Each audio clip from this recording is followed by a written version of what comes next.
We're Recording in progress. All right. Good morning, everybody. Today is Samach Daled. Anybody has to leave early, we're gonna get to the Mishnah on the bottom of Amud Beis today. Yes. We have a blot and a half or so after that, so we'll make our way through. Mitzvah Shem. When are we finishing? Thursday. God willing. Samach Daled is today. We got to the two dots. Kol Hanitlin V'Hanigrorim, anything that's held or carried or it was dragged, Sveikon Tame. A suffix on such an item is Tame because those items are considered. Sometimes I explain ahead, I jump ahead of myself. Why?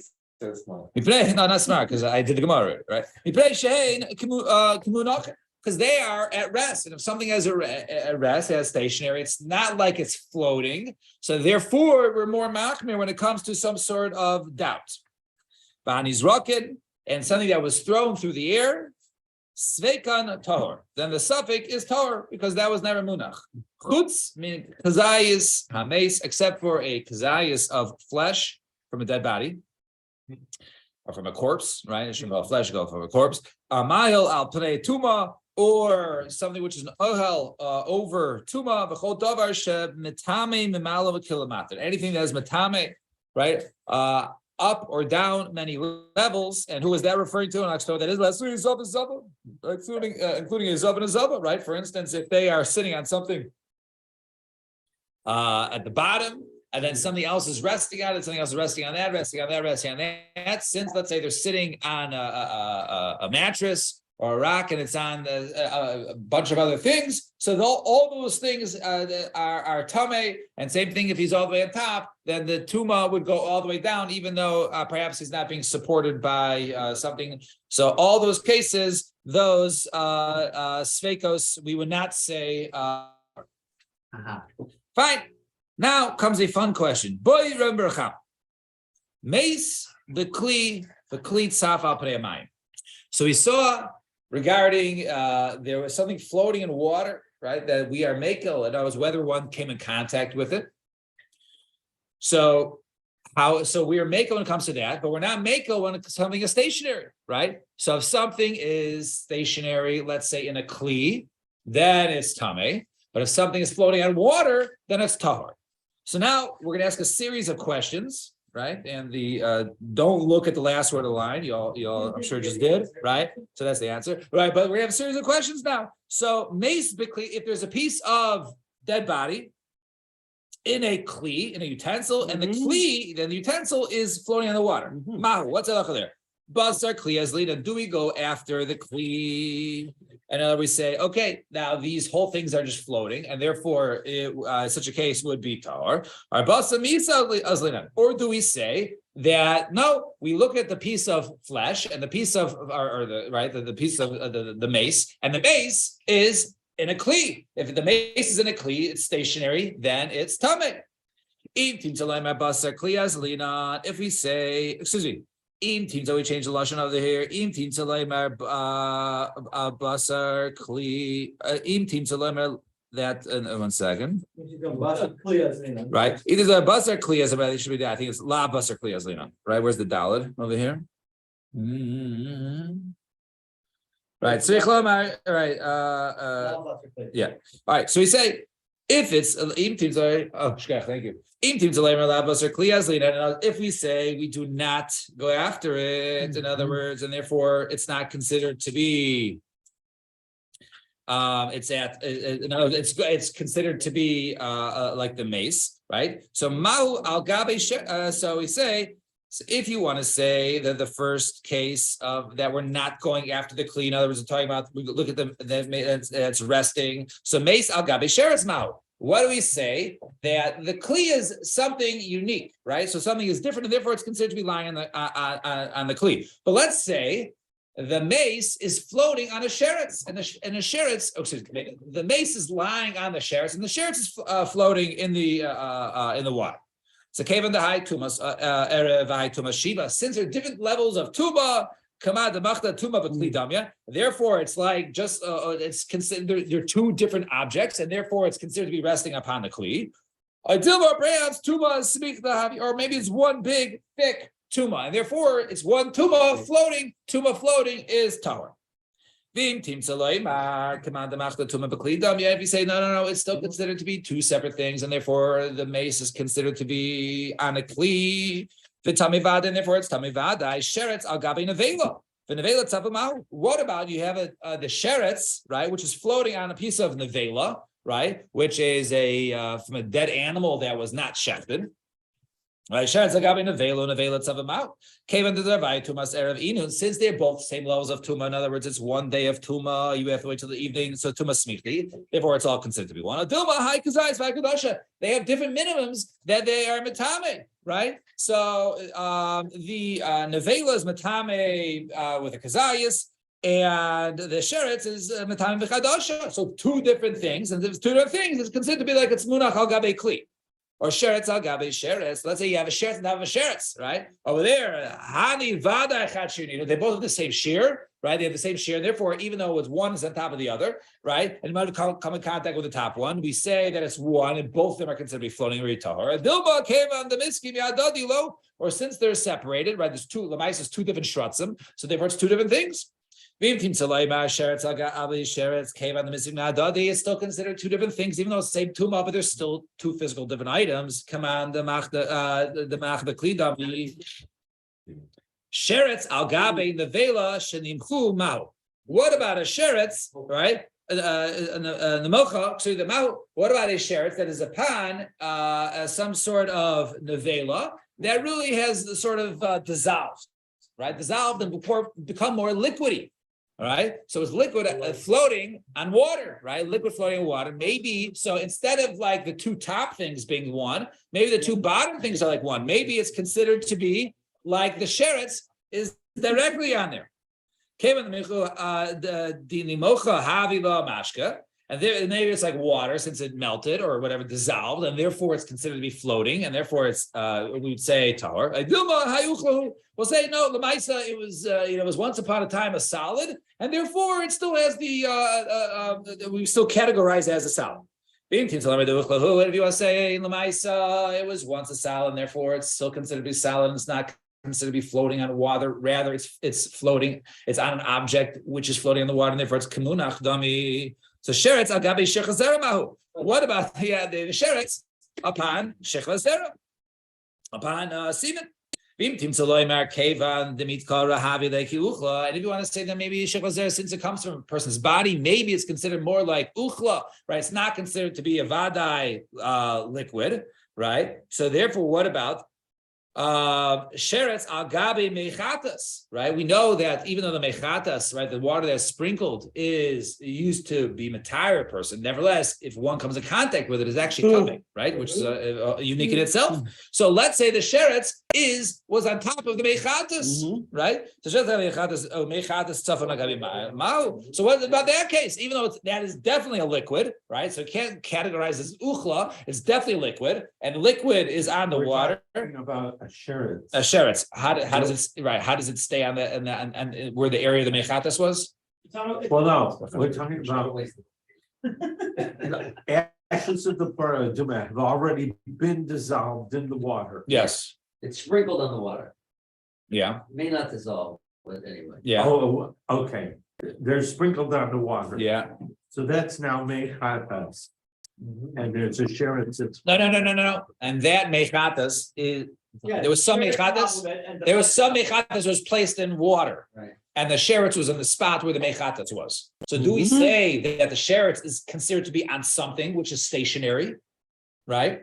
Or do we say that no, that the sheretz is on liquid, right? And the liquid, and therefore is floating, and liquid floating is tar. So lo yadidan, we don't know all the terutzim to any of these questions, and take it. Fine, 2 dots. Let me take the next thing. Yeah. Omar Rav Hamnuna says Rav Hamnuna. All right, Nazir. Here goes a fun sugya. Nazir v'Isei Pesach. All right, so let's get a little bit back to what we discussed yesterday. A person who's a Nazir or Isei Pesach. So a Nazir who became Tameh, let's say he became Tameh, he was Matar himself, he finished up his Nazirus, everything is good, or a person that went to Kar Pesach, Shaholchu Bekervatum B'Shvi Shalem.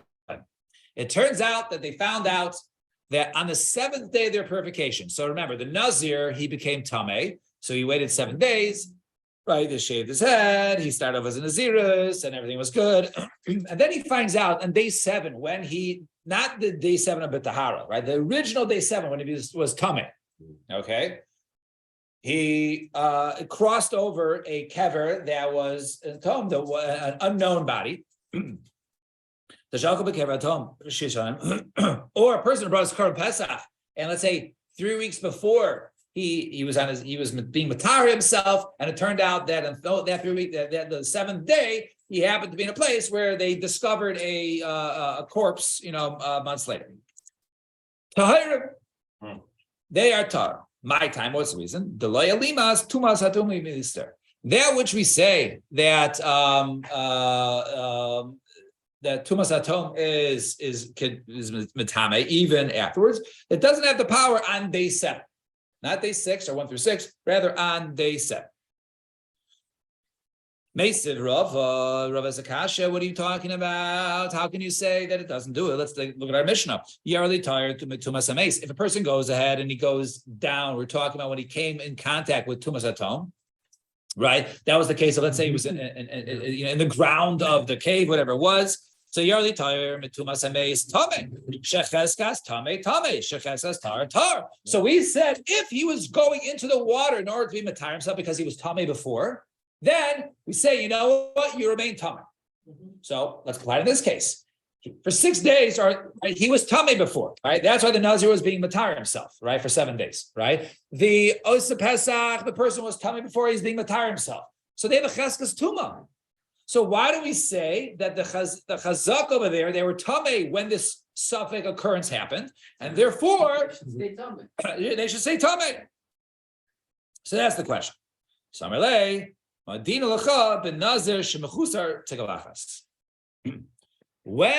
you're right, on day 7, if it just happened the first thing in the morning, day 7, you're right, he would be tummy. But we're talking about a case of where the Nazir, the first thing he does is shave his head when he's tumah. He already shaved his head. He's into the 7th day and shaved his head.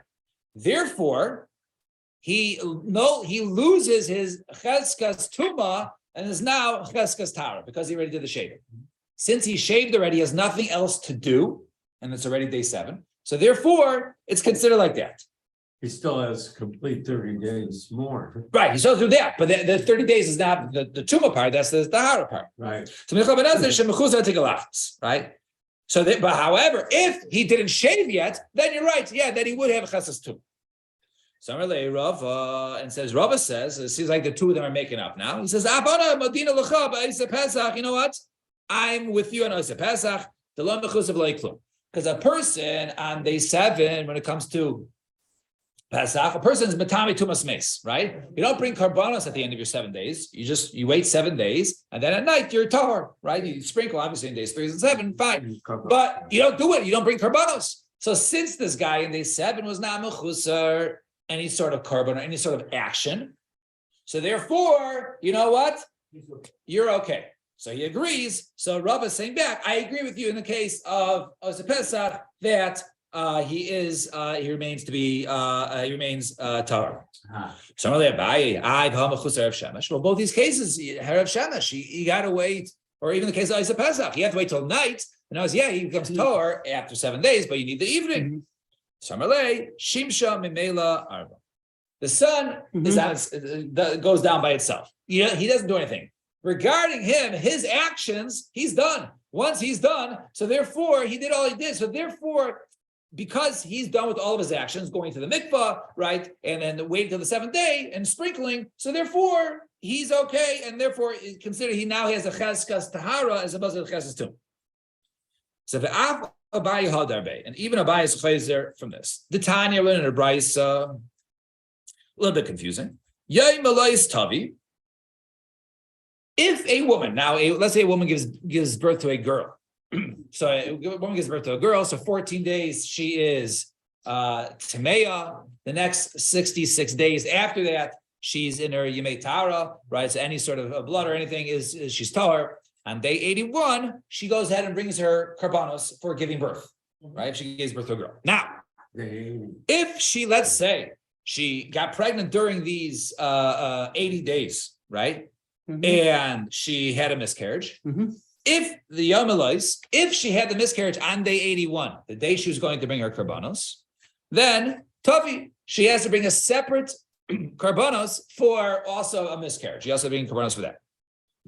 Taich Melois, like Tavi, but let's say she miscarried on day 78, 79, right? Even 80, right?